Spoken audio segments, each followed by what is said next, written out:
Good afternoon, everyone. Thank you for joining us. My name is Melvin Miller, and I am the CEO of the Association for a Better New York, and I am so happy you are joining us this afternoon for this very important discussion. This is ABNY's 7th ABNY Talks for the year, and we are extremely happy to have this one to close out the year, and because it's all about how do we ensure that New York City recovers stronger and more inclusively as we look into the future. ABNY Talks is one of our signature programs where, this is the first time attending an ABNY Talks because they've been virtual up until now, but this is a forum where we create an open and safe space for our members to hear and talk about the issues that are important to New York City. We are an organization that brings together both government officials and private sector leaders to work on solutions to New York City's most pressing issues and economic problems. And as we celebrate 50 years this year, very excited, it's our 50th year anniversary, thank you.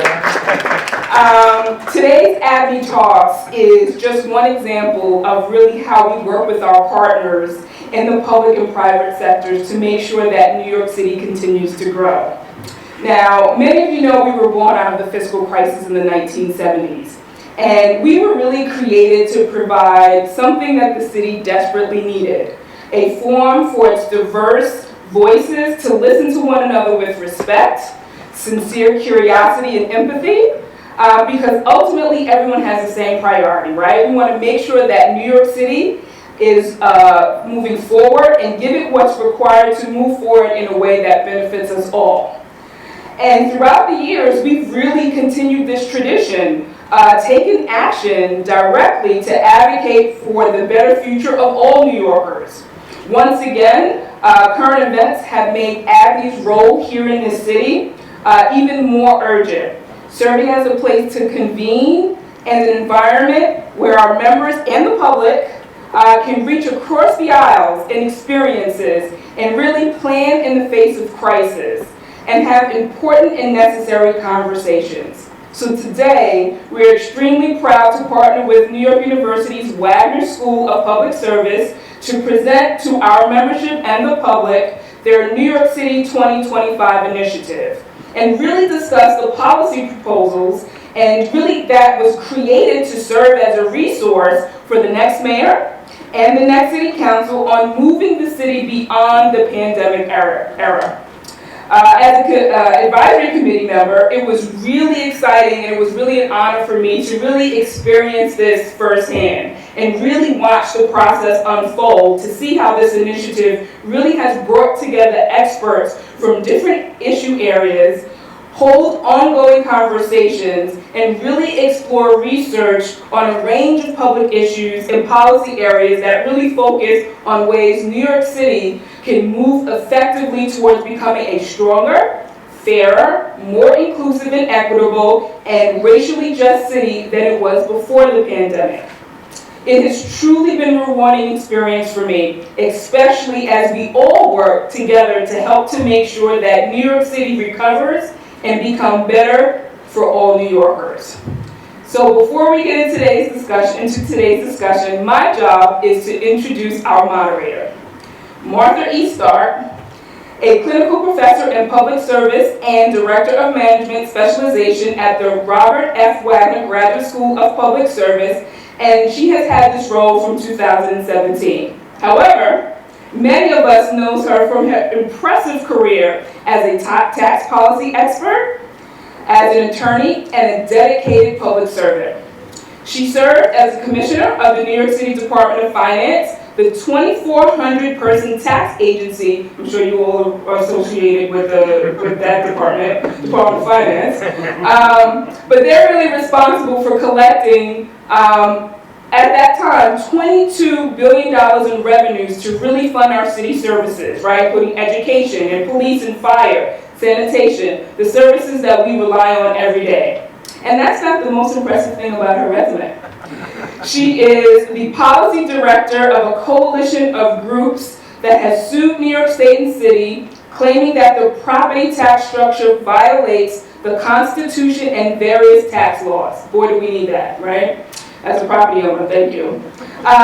She has a law firm that challenges property taxes on behalf of owners in court, and has served as a White House Fellow at the United States Department of State during President Clinton's administration, and worked for both the Undersecretary for Global Affairs and Undersecretary for Management. She has also served as a strategist, coach, facilitator, and management and leadership consultant for several of our city's very important nonprofit organizations.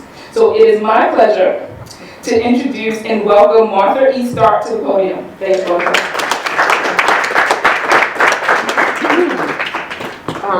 Good afternoon. Good afternoon. I'm exhausted after what you just said, so I'm gonna kind of just exit stage left and go home now. So thank you so much for being here. Thanks for the space here at LMHQ, but most especially want to thank the ABNY team, who have been phenomenal in pulling this event together, and of course led by their fearless leader, Melba Miller, who we were fortunate enough to have join our advisory board of NYC 2025. She's been an invaluable contributor to the discussion, and is always making it real for us, kind of bringing us back to, and will this lead to a better New York? That's kind of really what's most important. So I want to thank you and the team.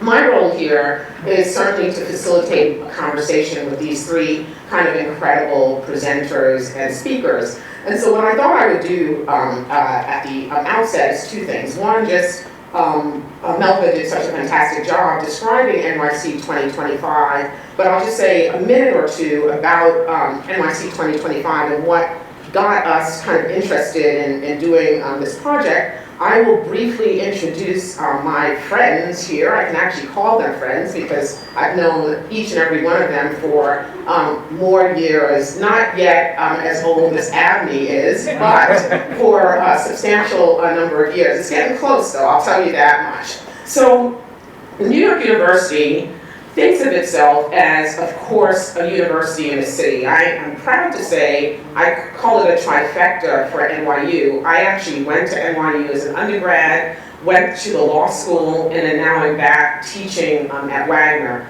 Born and bred New Yorker, and I grew up in public housing in Brownsville, and it was my dream to actually come to NYU, and was so pleased to be here, and I actually have never left, is what everyone will tell you.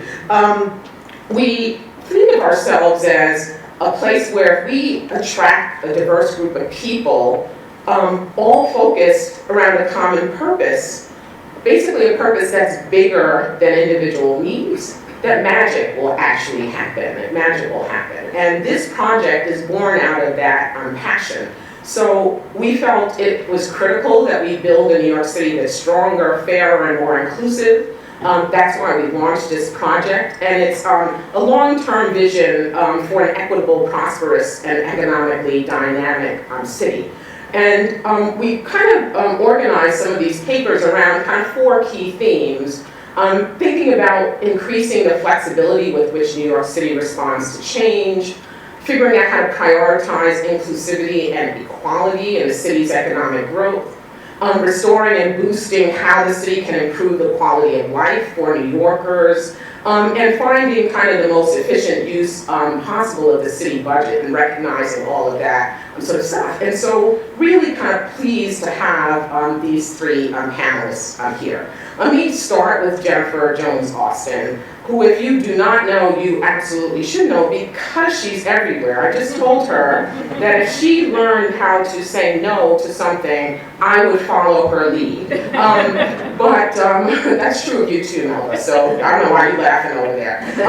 In any event, Jennifer Jones-Austin, I'm proud to say, has a connection to NYU Wagner. She's a graduate of our executive program, which is really pretty awesome. But in her free time, she is the CEO and executive director for the Federation of Protestant Welfare Agency, is that right?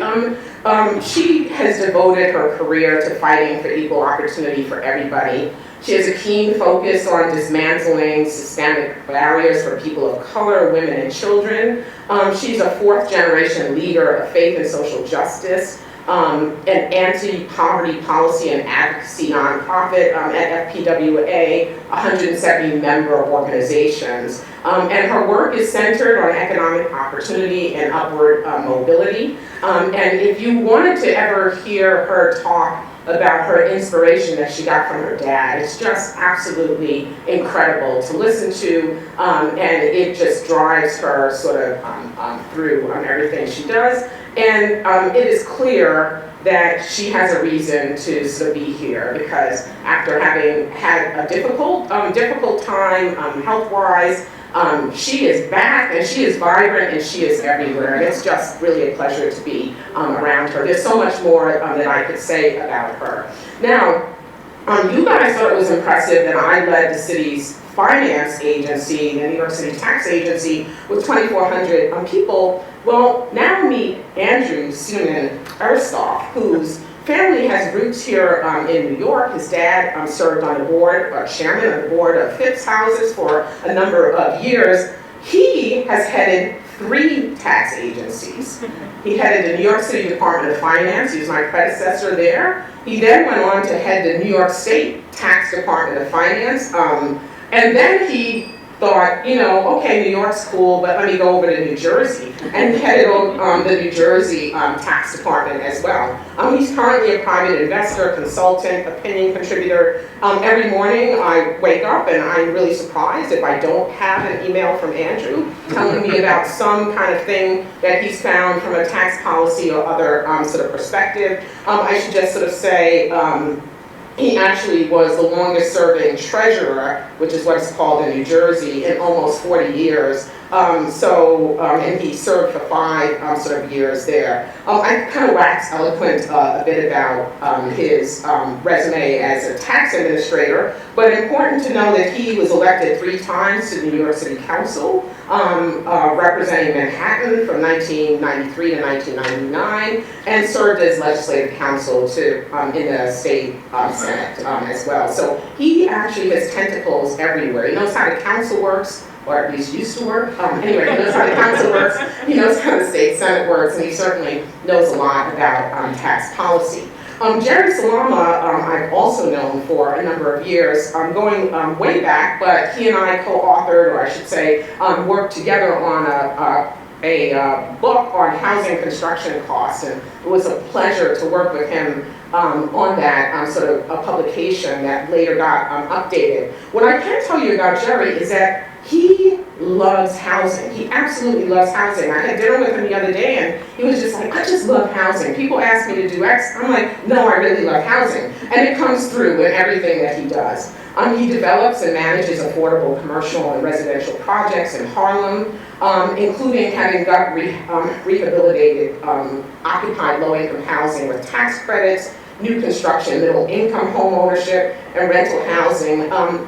He's actually currently developing a new construction, 340,000 square foot commercial and nonprofit community facility on the site of the abandoned Tasty Bakery in West Harlem. He actually, back in 2000, administered the first ever equity fund for the acquisition and stabilization of affordable housing throughout New York City's low-income communities. Last thing I'll say about Jerry is the other day I was telling him that one of my daughters moved to 140th Street in Harlem, and he goes, I know that block. We helped fix up that block, and she's living in one of the places that we actually sort of renovated. When he said we, he meant he and Deborah Wright, who was really incredible in this regard. Kind of with that, what I'm going to do is turn this over to each of the speakers. They're going to talk for 10 minutes. I'm going to get a 2-minute warning just to let them know. And then what we want to do is leave ample time for your questions. I'm going to start with Jennifer Jones-Austin, who's going to talk a little bit about how the city's economic recovery must also be a powerful declaration on racial justice. Then we'll go with Andrew, who's going to talk about his papers entitled First Do No Harm, what kind of competitive city tax policies there can be in the post-COVID era. And Jerry's going to talk really interestingly about small property owners and how important it is for the city to know and differentiate between small property owners, because it also offers opportunities for minority and business, minority women-owned businesses kind of as well. And with that, I'll turn it over to Jerry. Thanks. Thank you, Martha, and let me first thank you for the honor of being a part of NYC 2025 and the opportunity to be here with all of you this afternoon to share my reflections, just expound upon what is in the essay that I submitted. I want you all to appreciate that a lot of my work is informed of, as the daughter of a civil rights leader, as someone who is a lawyer who's been working in the space of poverty fighting, and most recently serving and chairing the New York City Racial Justice Commission. So let me jump right in. For several months now, we've been hearing a lot about critical race theory. It's a topic of great debate, replete with narratives that are designed to shift the focus from legitimate examination of both its merits and provability and intergenerational impact. Critical race theories hold that racism is embedded in our country's laws and institutions, creating and maintaining social, economic, and political inequalities between whites and non-whites, especially African Americans. Leading the New York City Racial Justice Commission and FPWA, and being a nationally and locally syndicated radio talk show host, I've had many conversations over the last several months about critical race theory. Many have asked the question, why is it such a controversial topic? Why should we, or why shouldn't we, teach critical race theory in our schools? And I'm quick to respond that it's controversial because it's a tool. Like racism itself, it's a tool. An empowering tool for some, and a disempowering tool for others. For Black children who have been treated and conditioned to believe that they are less than, not capable, more incorrigible, critical race theory is empowering because it helps them to understand that they and their ancestors' circumstances are not simply of their own doing, but rather have been and are caused and enabled by the laws of our society and the systems upon which these laws are built. And for white children who have been conditioned to believe that they are special, that they're more capable than Black children, critical race theory, if taught to them, disempowers them. It causes them to appreciate that they're not more special, that they're not better, that they're not more capable, they're not smarter. The system was and is structured in general to keep white persons on top and Black, Indigenous, and other persons of color on the bottom. As we purport to begin to set the stage for economic recovery for all here in New York City, we have to acknowledge that we can't simply add new programs and policies as though they alone will solve a 400-plus-year-old problem. We must actually critically examine and upend structural laws and related policies that are grounded in and perpetuate racial inequity. The federal poverty level is one of the clearest and irrefutable examples of such. Perhaps not intentionally created and designed in 1963 to perpetuate racial inequity, although that itself warrants some further examination. Its continued use as the national and local standard for calculating the rate of poverty and income support eligibility clearly enables and deepens racial inequity.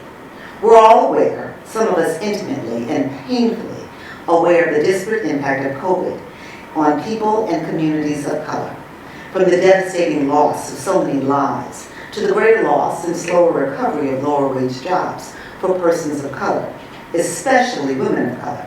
The disparate impact has been too great to be ignored. In the first days and months of COVID, we repeatedly heard that Black and brown persons were suffering at an alarmingly higher rate because of the social determinants of health. Lack of access to quality health care and higher rates of comorbidities, occupational hazards, housing hazards, and overall poverty and related stressors were cited as reasons for greater infection rates and deaths. But not enough was said about what causes these determinants in the first place, what structurally causes these inequitable determinants in the first place. And that's where critical race theory comes in. There are many structural reasons for these inequities, many laws and artificial constructs. And arguably one of the greatest is the federal poverty level, the measure used to determine who technically is and is not poor, and what it truly costs to make ends meet here in America.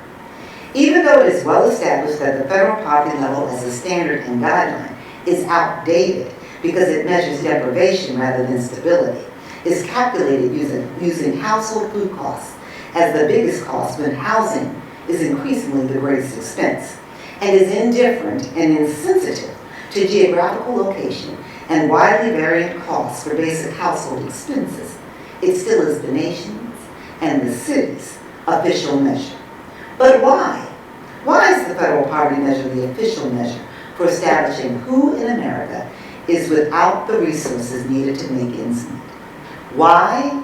Because it allows for and enables the suppression of wages and the underfunding of income supports. The federal poverty level and guideline for a family of four living anywhere in the U.S. is $26,500. Right now, we all should be asking ourselves, how many places in America can an individual, let alone a family of four, live on $26,500? So here's how this works. If the federal minimum wage is $7.25 an hour, and it's annualized at a little more than $15,000 for an individual working full-time, and a household of four has two adults working full-time, their pre-tax income is a little over $30,000. Technically, according to the federal poverty level, they aren't poor. So applying circular reasoning, the federal minimum wage of $7.25 is adequate. The federal poverty level is used deliberately to undercount how many people live in poverty and to underestimate how much income is needed in today's economy to meet basic needs. For one reason, to keep costs low, government costs low. The government does recognize that individuals and families living just above the federal poverty level guidelines likely are in need of income supports, child care, food supports, housing assistance, Medicaid, and other basic cost supports. And so at the federal, state, and local levels, government will use the federal poverty level and even go above it at times to levels of 150%, 200% of poverty to determine eligibility for these supports. So a family of four with $53,000 in earned income will still receive critical supports. But a family of four earning that much or more in a city with higher costs of living that exceed their income level will not receive nearly enough. And this is where we run into problems in a city such as ours. The federal poverty guideline for family of three, is $21,700. But according to the self-sufficiency standard, which is an alternative method for calculating the true cost of basic living expenses in specific cities and states, says that a family of three with young children living in the Bronx needs $95,000, or 6 times the federal minimum wage, and 3 times New York State's $15 minimum wage, just to survive, not even to begin to thrive. Using the federal poverty guideline as the basis for eligibility of a family of 3 making more than $21,700, but less than $95,000, causes that family to receive some assistance. But those who make more than 100%, 200% of poverty don't nearly receive enough, and they continue to struggle. In a country where Black and Latino workers are twice as likely to be among the working poor, the use of the federal poverty level reinforces racial disparities and inequities, including racist values and beliefs about work and work. In a country where women of color, especially Black women, are the primary breadwinners in their households because of a variety of other structurally racist laws and institutional policies and practices, beginning with slavery and continuing today with mass incarceration, and where they experience occupation and wage segregation, the devaluing of their work and their worth and wage and pay inequity allows for the continued use of the federal poverty level, which only enables and reinforces their struggle. They simply can't make ends meet, and they cannot weather a storm such as COVID. The result, 1 in 4 Black children living in poverty, and that compares to less than 1 in 10 white children living in poverty. We know this, the government knows this, yet they continue to use the federal poverty level. It's critical race theory in action. So what can we do here in New York City? We can begin to measure the true cost of living and use that as the standard for determining what people need, both with respect to wages and income supports. If we begin using the true cost of living self-sufficiency standard, it's a game changer. It gives people of color who haven't had agency in conversations about wages. It gives them agency, it gives them power. It begins to shift the national narrative. New York City could be the game changer. The government has a vested interest in discounting the number of people who are poor. It allows them to suppress wages and to reduce them and to keep at low levels the amount of public income supports that are necessary to help people make ends meet. That disproportionately affects people of color. It changes the game.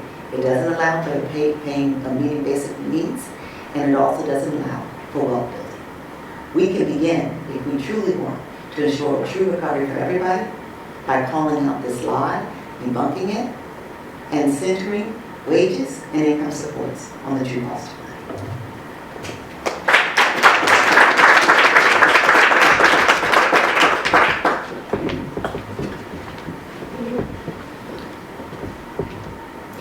And now for something completely different. That was meant for those in the audience who are of a certain age who remember Saturday Night Live or something like that. First of all, thank you to ABNY and to the Wagner School and you, Martha, for inviting me to participate in this important series and to contribute a paper. My paper addresses the broad question of how New York City's tax system, its tax policy, as well as its administration, can favorably impact New York's economic competitiveness. The underlying presumption is that economic competitiveness matters for two basic reasons. First, whether we like it or not, New York City is and always will be in a simmering, long-term global competition for investment and jobs. I don't believe in New York City economic exceptionalism. Second, the city can't generate the revenue necessary to fund a sustainable and inclusive recovery and the restoration of vital city services without a strong economy. And the feds, I maintain, will not always be there to bail us out. Now, so far, I sound like a conventional tax cut conservative, but I ask that you suspend judgment for a few minutes while I detail a few threshold points. First, we need to be realistic about how New York City tax policy and administration impacts competitiveness. Even though New York City raises more in taxes than many state governments, twice as much as New Jersey, for instance, and local tax burdens here are generally higher than regional and national counterparts, the fact remains that city taxes by themselves are one of many, many components of competitiveness, alongside many others such as the quality of local infrastructure, municipal services, education, etc. City taxes matter, but they're certainly not the whole show. Not in relation to state and federal taxes, and not in relation to the broader components of competitiveness. Yes, city taxes matter, but perhaps not in the way that we think they do often. Based on my many years in city and state government, I believe that local taxes play an important role over time at the margins of economic decision-making. Given the limited role of local taxes within the larger economic context, local tax policy is, I believe, best thought of as a defensive as opposed to an offensive policy instrument. Instead of daydreaming over how cutting taxes or creating new tax incentives will generate positive jobs and investment, we need to focus on the reality that local taxes can negatively impact incremental decisions to invest in New York City's economy over time. Stated alternatively, local tax policy can do lots more harm than good. It follows then that our priority with respect to New York City tax policy should be to avoid and mitigate that harm. Now, COVID changes everything. Our conventional notions of tax competitiveness are based on a pre-COVID understanding of how we live and work. As the New York City Partnership and others have documented, businesses and their workers have been slow to return to Manhattan-based offices. COVID has demonstrated that remote or at least hybrid work is feasible and may well become the norm for some major industries that contribute a disproportionate amount to the city's revenues, such as finance. Whether COVID simply accelerated larger trends toward a distributed and mobile global economy or not, it's plain that the competitive landscape has changed, and I believe will be more sensitive to bad local, state, and federal tax policy. If you accept that local taxes are most impactful at the margin and that our priority should be to avoid and mitigate harm, then we need to focus our attention on those taxes that are negative outliers with respect to our competition in this region and beyond. My paper identifies several taxes that, in my subjective opinion, qualify as negative outliers because they are unique and they are imposed at rates that are substantially higher than elsewhere.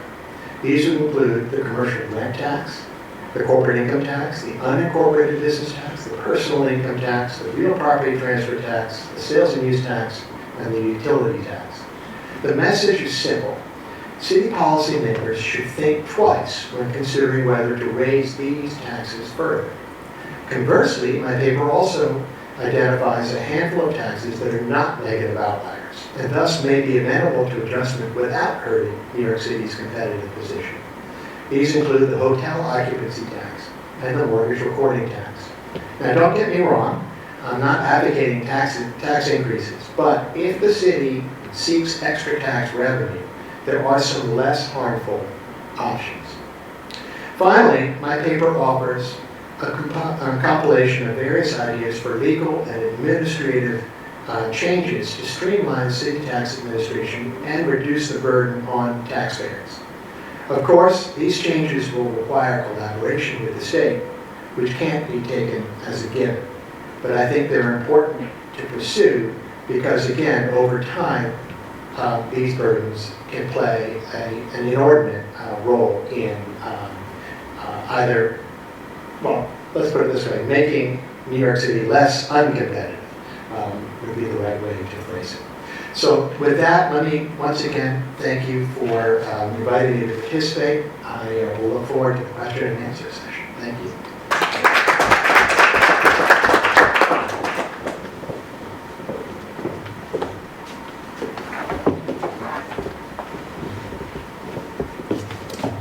Good afternoon, and thank you, Martha, and thank you, ABNY, for including us in this presentation. My analysis in the Wagner 2025 project focused on multifamily rental housing, given how important it is to New York City. There are 3.2 million housing units, apartments, dwelling units in New York City. 2.1 million of them are rentals. 73% of the renters in New York live in buildings with 5 or more units. So mid to large buildings are really critical to what drives New York City. Of all the rental units, almost 1 million are rent regulated. Another 300,000 have other regulations, like Mitchell-Amo public housing. So these restrictions become very relevant to the health of this stock as we come out of the COVID crisis. Ignoring these issues can have disastrous consequences. I lived through the 70s and 80s of abandonment and disinvestment of low-income neighborhoods. We saw 2008 to 2010 financial crisis, what it meant for those neighborhoods. And now we have to deal with the impacts of COVID. So New Yorkers love to engage in political debates about the causes of housing crisis, real estate and housing. So instead, in our paper, we actually performed a financial analysis to understand some of the key vulnerabilities of income and expense in this housing stock. While there may be debates as to who should own housing, regardless of whether it's a tenant-owned community land trust, whether it's a not-for-profit or for-profit, the numbers have to work. So we looked at the finances and looked then at the government's tools. What are the carrots of incentives? What can we do to help make these better? What are the sticks of enforcement when owners don't perform well? And the impacts of what these tools are and how they work are critical to the low-income neighborhoods in which these buildings are located. The other aspect of the ownership of multifamily rental housing focuses on racial equity. There's no data on race, ethnicity, or gender of multifamily rental owners in New York City, but this asset is traditionally a source of wealth building. Given the history of redlining and discrimination in New York, we also look at initiatives to address these goals. So first, let's go back to the financial analysis.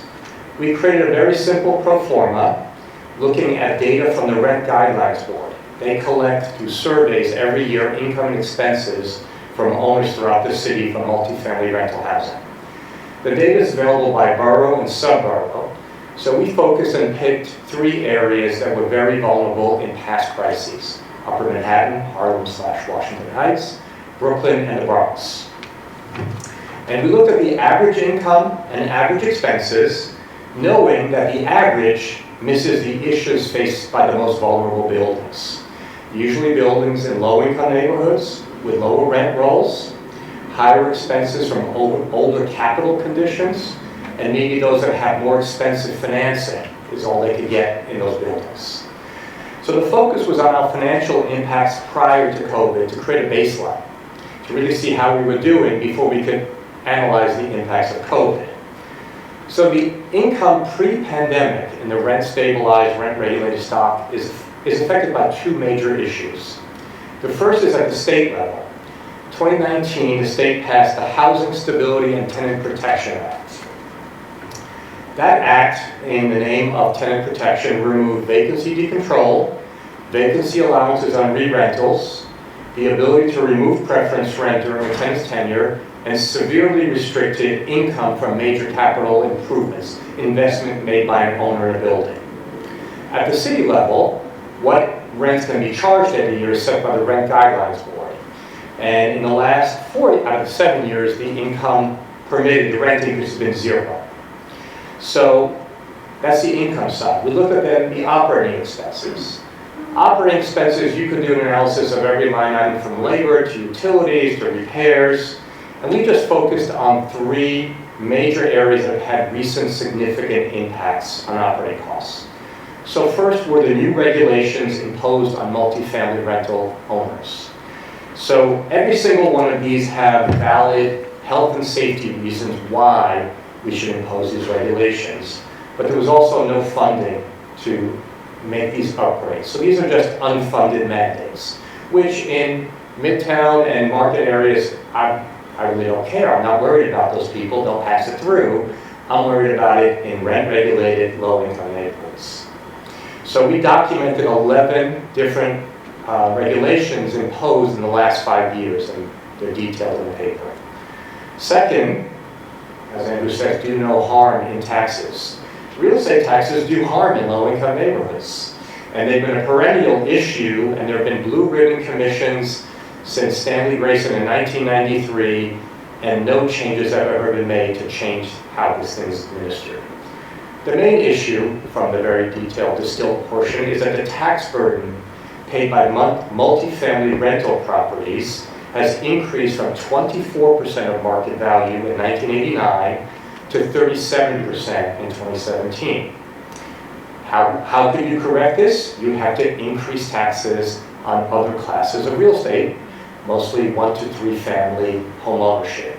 And we know elected officials are just not going to do that, so nobody has dealt with this issue. The third issue has been the cost and availability of casualty and liability insurance. It's become precarious in low-income neighborhoods. More and more companies are pulling out of even offering coverage in low-income neighborhoods, and premiums keep increasing. So that was the baseline. Then the pandemic hit.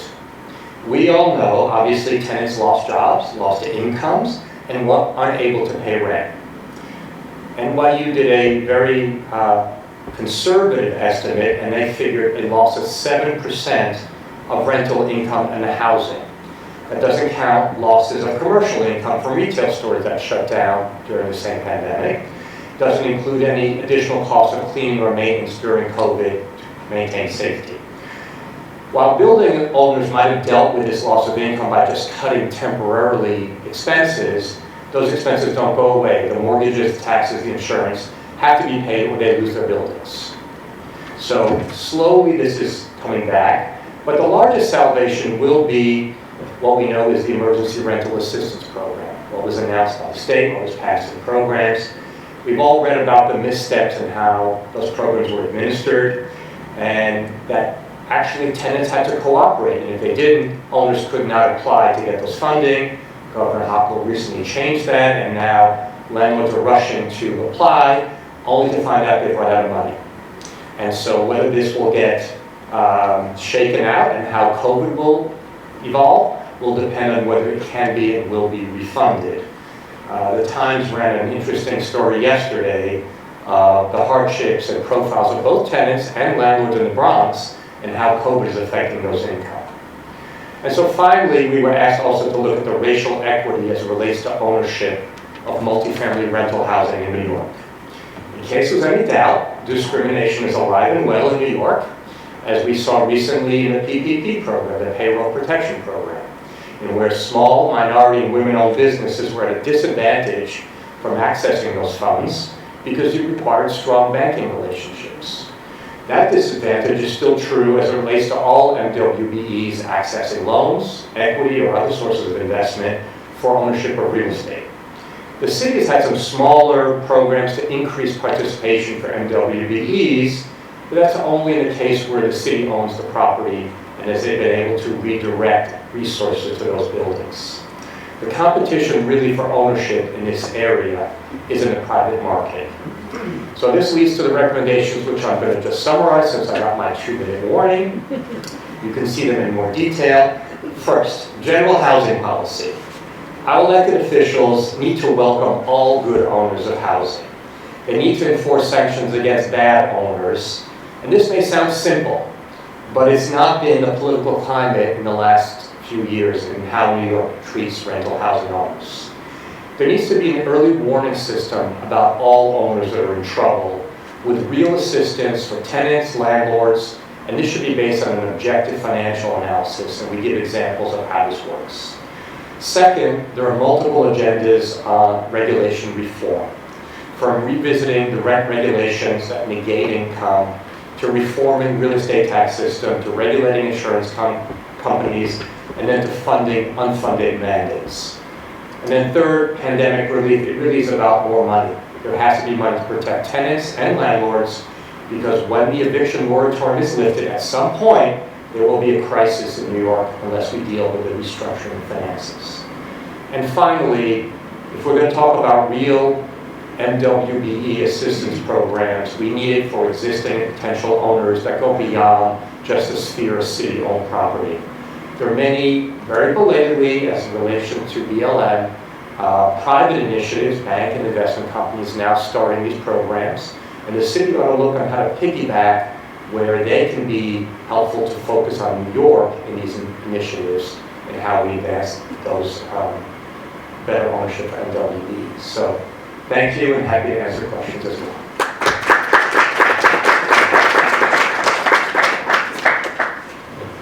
So can you hear me okay? I think I'm going to do this from here if you all don't mind, and I'll put this off for a moment to see if that's a little bit better. I think it is. So, you know, Andrew sort of started out with sort of saying now for something completely different.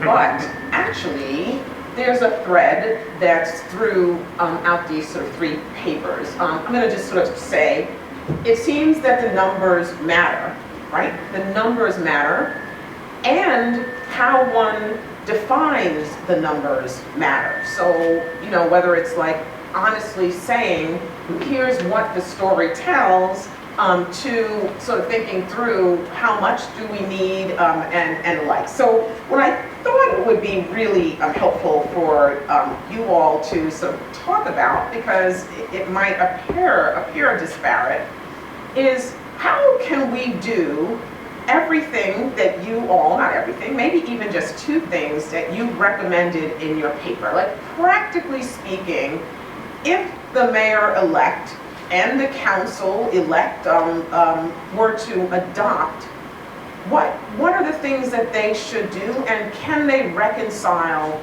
these three papers in a way that gets stuff implemented? So I'm going to jump in here, and I'm going to say that if you begin with measuring the true cost of living, and then you were able to use that as a lever for increasing wages, then increased wages in New York City contributes to increased tax base. And then in turn, it contributes to the ability of low-income persons to purchase housing, or to be more stable in rental settings. And so that's an obvious and easy. Did you all hear me? You put your mic on, yeah.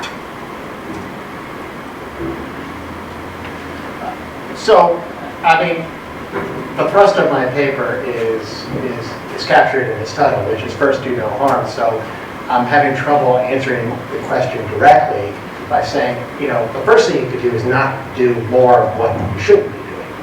But as I mentioned in passing, if I were advising the new administration, I would ask them to consider the administrative changes that I've outlined, which admittedly will require state cooperation. Very complex to achieve those changes. But I think it's something that we should prioritize. It flies below the radar, but it's important. And the second is that I would also consider maybe amending some of the taxes that I identified as targets of opportunity and using that revenue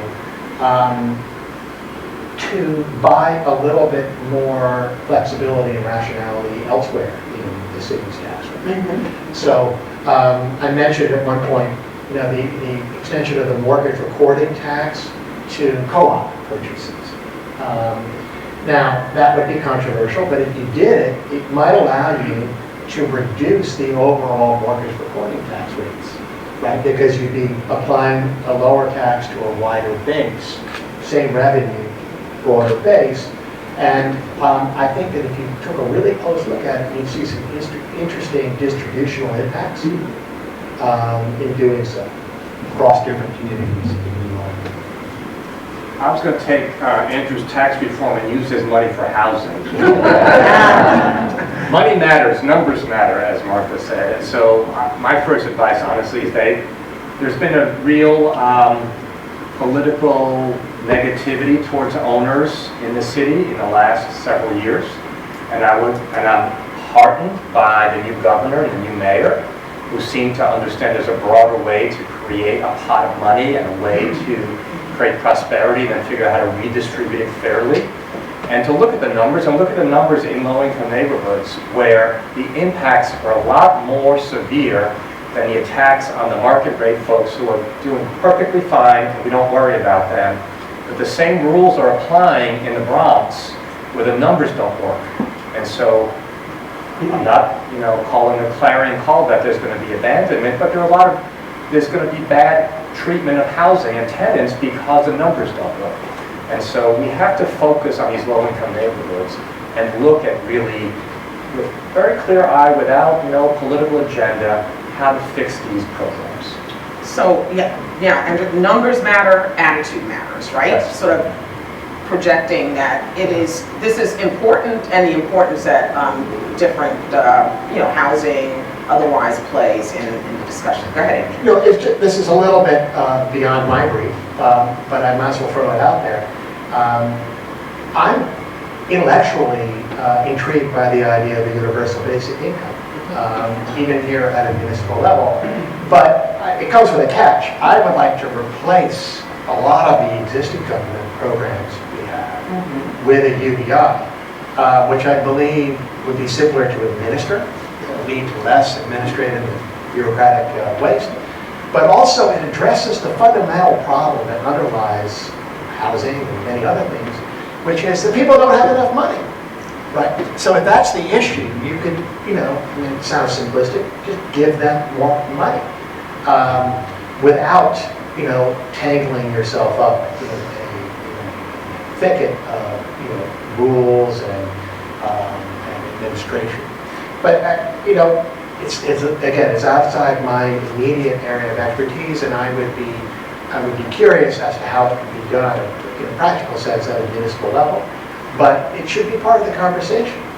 I'll just quickly add on that point that, yes, it's really worth taking a look at, but if you are already using an outdated and lower level for what people need to get by, the universal basic income, and what reason do we have to believe that they're going to create a universal basic income that is fair and adequate? And so it might just be another way of reinforcing this false narrative. And then I'll just add that the income supports, the reason that they would rather not have universal basic income is because you get to play with certain income supports. You get to shift, the levels. Not everything is an entitlement. And so once you put in place a universal basic income, you now set the amount that America has to pay out. Well, but I mean, the flip side is you're empowering people to make their own economic choices. As long as it's enough. Exactly, that's the point.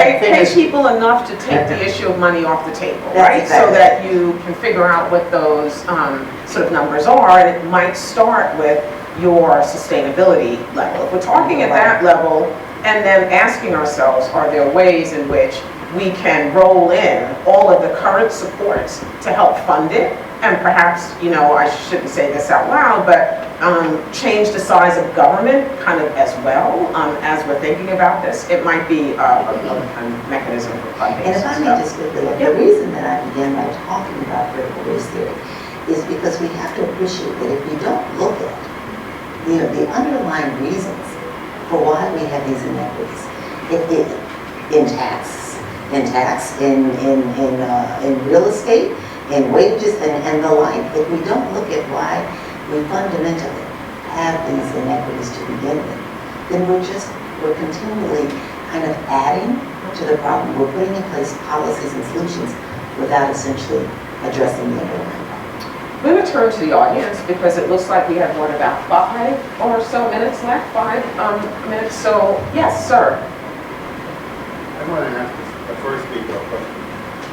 You gave a good historical lesson about colors who became black, and they went to black power, black identity. But you didn't give me any issue about reparations, any concerns about reparations. How can you have equity without reparations for black Americans who have been behind the 8 ball of segregation for so many years, and people are just coming to America? They're talking about getting $250,000 per person just for crossing the border illegally. So you raise a good point, and I did not talk about a lot of issues. A lot of our recommendations and solutions that I believe need to be put in place. That's some of the Racial Justice Commission work. But I do think that reparations should be seriously considered. I didn't write about it in the paper, but I do think it's something we should do. I wanted to ask you about tax income. I haven't read your paper, but the 2 areas where you see most flexibility seem to be areas that contribute the least amount to the overall tax revenue of the city. For a person who can have commercial will also have much greater impact. And when it comes to political dialogue about what we should be doing, making wealth and poor, those are the areas that come up in the conversation. And so my concern is always, what is the elasticity of New York City as a product? How dangerous is that, or how fruitful is that as a narrative? So the 2 taxes that I identified, among others, as targets, together account for just under $1.7 billion out of the city's tax base. So they're not small. But the larger point is that I wasn't suggesting that our policymakers should try to cut those larger taxes that you just mentioned. What I am suggesting is that they should think twice, and perhaps even a third time, before they make adjustments to those taxes, because I believe they already are negative outliers, and therefore fussing with them, making a mistake could hurt us over the long run. Whereas I think that adjusting the two taxes I mentioned, the mortgage recording tax and the hotel occupancy tax, might have less of a negative impact on our competitive position. So that's the only point I was making.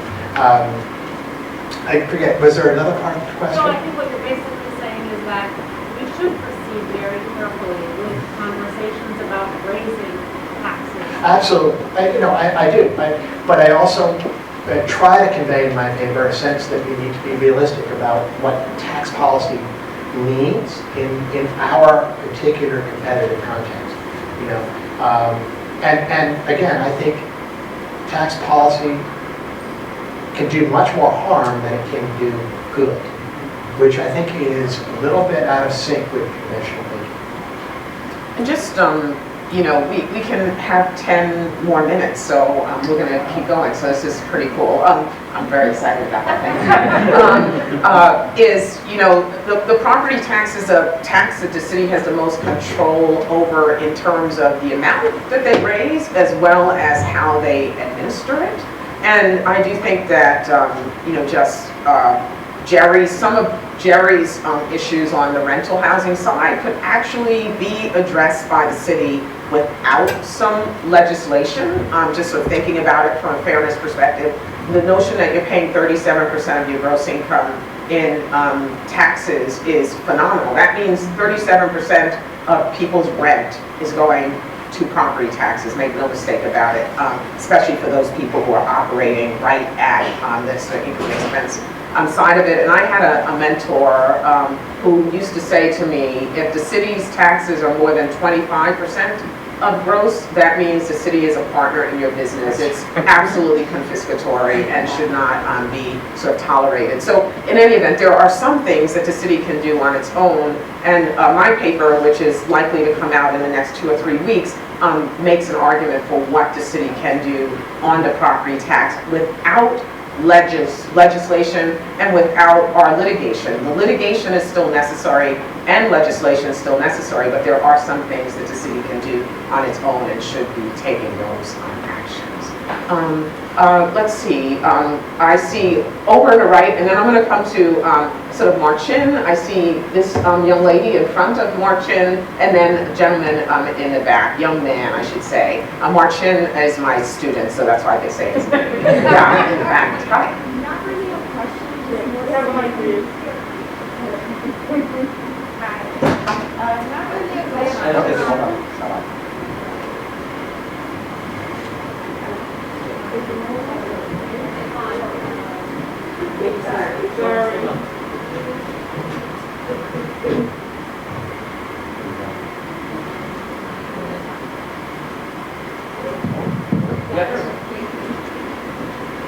Hi.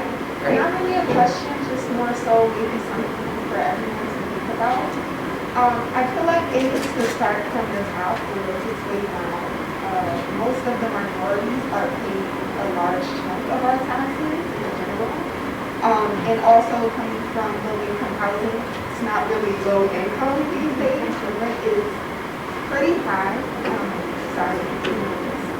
The rent is pretty high, and also I feel like it's also a little unfair, a bit of discrepancy, because you can live in one building and, like for instance, my mom is living in a housing complex where she's paying $1,800 in rent, and someone who lives in the same complex, their mom is paying $500.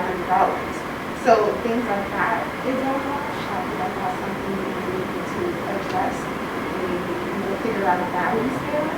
Also coming from the southeast section of the Bronx. I was there before all the niceness that's there now. And So was I. It was not pretty. It's No. not pretty. But even now, like the expenses and how much it costs to live there is going up as well. So I feel like it's becoming nicer for the people that are moving in and that are able to pay for that environment. As opposed to people that have been there for years. My grandmother still lives in the area, and the rent is increasing, so now people are kind of asking, maybe I should leave, I can't really afford it, on top of the increase on food.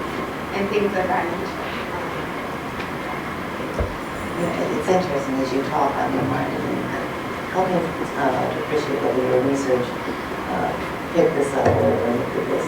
One of the things that I'm hearing a lot as I talk with people throughout New York City in connection with the Racial Justice Commission work and then my work at FPWA is that in many of the communities that have been gentrified, we've seen an explosion of real estate taxes, which now are putting an added burden upon persons who have low or fixed income, especially persons of color who've resided in the communities that once were redlined.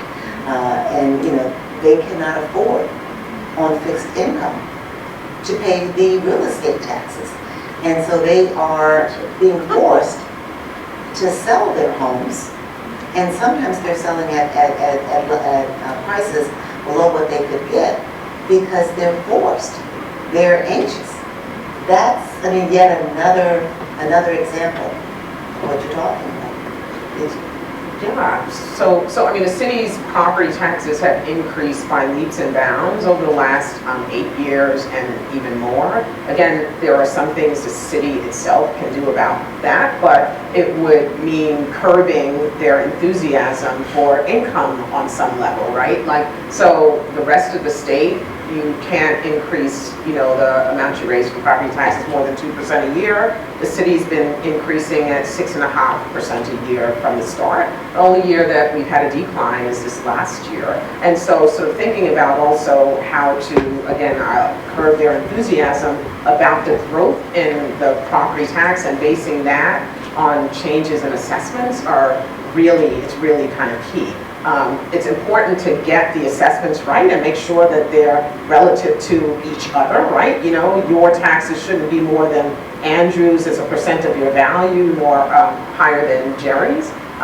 Figuring that out, that stuff, also the city can do itself, but also everybody in the city will tell you their taxes have gone up, and they're right, because it's been a 6.5% or so average increase over the last 8+ years. So, watching. Great, thank you. So first of all, thank you so much for this wonderful panel. I'm very happy to hear all of the things that you are saying. So my question is a bit complex and it's a twofold one. So on one side, in the past years, we have seen ever-growing expenditures coming out of the city, especially as the COVID struck. 1/3 of the city's budget comes from bailouts, either from the federal government or from the state government. And as the various cities in the south, whether it's Miami or Houston or Austin, are becoming more competitive and companies and individuals are moving there, I wanted to ask you, how do you see the New York City becoming more competitive in that new environment? And on the other hand, how can we balance the budget, whether it's through cutting expenditure or, basically how can we, on one side, cut taxes and on the other, not go bankrupt in a few years? And also become more competitive, as all of these are, And I'm very happy that we are talking about evidence-based policy making, because that's what you are all doing. But we have seen that the city council and formerly the mayor tends to be very emotional rather than pragmatic. So if we come out with a solution for question number one, how do we then get it enacted? How do we get it done, basically? Thank you. And I'm just going to add to your question, and how you do it while ensuring or controlling for equity. Right, exactly, and justice, right, of some sort, yeah. So, are you going to answer? I'm just throwing it out there because, one of the things that I find, I find very troubling. I very well understand the importance of balancing the budget. But this nation, for so long has determined that it's okay to balance the budget by withholding basic and denying basic resources and supports for people who they've intentionally deprived of basic resources and supports. And whenever a question like yours is presented, it always comes down to, well, what can we really afford? How can we remain competitive? If we push for an increase in wages, Will that slow job growth? What we've seen is that that hasn't happened in cities and states where, the wages have been increased to $15 per hour. But it's that circular argument. And so I guess where I begin is, let's just do it.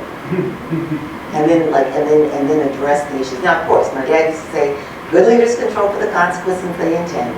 Great leaders control for the consequences they intend and the ones they don't.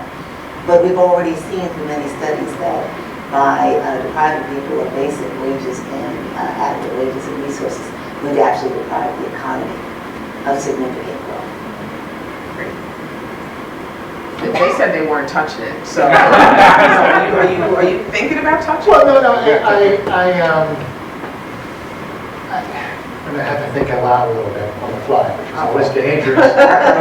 No, but I think we can't, this is going to sound tautological, but we can't tax our way to prosperity, and we can't tax cut our way to prosperity. We have to manage this transition. And that means balancing. We are in a new competitive environment. I disagree with some of what's been said about the impact of costs on competitiveness. I think in this new global environment where we have a shift to a service-based economy, manufacturing on a global basis, whether we like it or not, whether we think it's just and wonderful or not, we're in this competitive situation. And I have no doubt that New York will continue to be competitive and that it will eventually learn how to once again reinvent itself, as it has multiple times in the past. But I can't predict here now just how that looks. But I do think that we need to be aware that we're in a different game. We just are. We're not, this isn't 1974. And we've got to face up to a new level of competition on a different scale than we've ever confronted before. And I just kind of would add the sort of difference between, the city not being allowed to actually not balance its budget compared to the feds. And I think one of the common things that we had here as well is, what can the city itself do versus where do they need kind of really federal action, and what role does the mayor, the council, and others play in rallying together people to make that pitch to Washington kind of on a regular basis. Ma'am, in front of, yeah. Yes, sure, absolutely. Yeah, I found these presentations and discussions very interesting and thought-provoking. I wish there was more audience. Obviously, they couldn't come because they are being, involved in their own work. But I would like to carry this information to them, and I get the transcripts or the reference of this, so that I can go to my own groups and spread the word. Is it possible? Yeah. Absolutely. We're going to make a video of this available, and the papers are all available on our website at NYU. If you just wanted to do a search of NYC 2025, it will come up, and all of the papers that we've published associated with this are actually on the website. Do you have room for one more question? Yes. Yes, behind Marcin. I'm sorry, I'm using him as the barometer there. Yes. Okay, so I had a quick question on increasing the tax revenue base for the city. We talked about tax programs, but I know there's been a lot of work by groups like the Housing Rights Initiative and some assembly members and state senators on looking at 42108. And we worked with that. And I was just kind of curious, where does that fit into this in terms of increasing that revenue? Because that is a huge long-term program. And so how does that fit into increasing that revenue to use it for low-income neighborhoods? Again, I haven't read the papers. Really excited to now. But I just hadn't heard anything on that or any of those kind of programs that have that fit. that's great. If you're really excited about reading the papers, it means that we have done no harm. So I'm very happy about that. 421A, we could do a whole different session kind of on that. It's a program to really support the development of new housing. And what's really interesting, I would say, is what Jerry is highlighting is what's going on with existing housing. And there's not a lot of support for existing housing and more kind of for new development. The theory being that it wouldn't get developed without that for the reasons that Jerry articulated about his housing. The cost of construction is so high that if you are a developer with land and there's very limited land in the city, it is actually, because of tax policy currently, better to build a condo than it is to build a rental. And so many of those developers will choose to build a condo. Lots of reasons. The taxes are, relatively speaking, on a property tax basis, low for some condos compared to rentals, as well as you sell it and you get out of it, right? You don't have any of the burden of managing it, or maybe we should say the joy of managing it, and the like. But so I think as one thinks about 421A, we have to think also about how do we get the cost of construction low enough? How do we get the operating expenses so that that choice doesn't become a condo or a rental, but I can do a rental because the numbers make sense. And I think that's got to be in the dialogue around what you do. I have developed under 421A in Harlem, and I can tell you that without that incentive, the numbers don't make sense, and you cannot get a loan to build it because no one's going to lend you the money if you're going to lose money every year. Same on the ICAP, Industrial Commercial Assistance Program. I'm developing the first commercial projects in Harlem in 50 years, places where people can get jobs and work. Again, my net income is what that tax would be. It would wipe it out and more. And so you have to look neighborhood by neighborhood. Certainly 421A has been reformed or changed or whatever so many times because wealthy people were getting wealthier putting it in neighborhoods that didn't need it. You're not building in Harlem, you're not building in the Bronx, despite all the gentrification. The market is not going to support new construction, new cost without some of these incentive programs, and you have to figure out how to target them. So, thank you for being here. I know your time is quite valuable, and you probably have lots of other things you could be doing with that time. We appreciate you being here. I'm going to bring Melva back up to say kind of a goodbye. NYC 2025 on NYU Wagner's website. Lots of papers there, lots of ideas, and we'll be doing more forums like this, and look forward to seeing you more. Thank you. Can we get a round of applause for that was amazing. And we here at ABNY, we love to give homework. So if you have not read the papers that you're all excited about now, please go to the website, which is nyu.edu/Wagner NYC 2025. And we will send you a link because we have your email addresses because you registered. Please check out the papers, give them a read. I also want to say, this whole effort was really to serve, again, as a resource for the incoming administrations, right? City Council and the mayor. We did invite the council member-elects, the borough presidents-elects, as well as the controller, like Brad Lander just this morning said something about 421A. So I really suggest you all take a look at those papers. If there are policy proposals that you think are right on the mark, please advocate to your elected leaders for these policy changes. This is what this effort is about. Someone said evidence-based research, right? We want to make sure that we are making great decisions based on research, right? This is what we're here to talk about. But this is really a tool to move us to the next phase for New York City. So thank you so much for joining us. Thank you so much for being active participants. And we have, yes, absolutely. Just want to make a plug as you're you're surfing the web. Also take a look at nyc.gov/racial justice. The New York City Racial Justice Commission is going to put forth ballot measures at the end of this year to be voted on in November 2022. And they're centered on addressing structural racism in the New York City Charter, beginning to dismantle structural racism.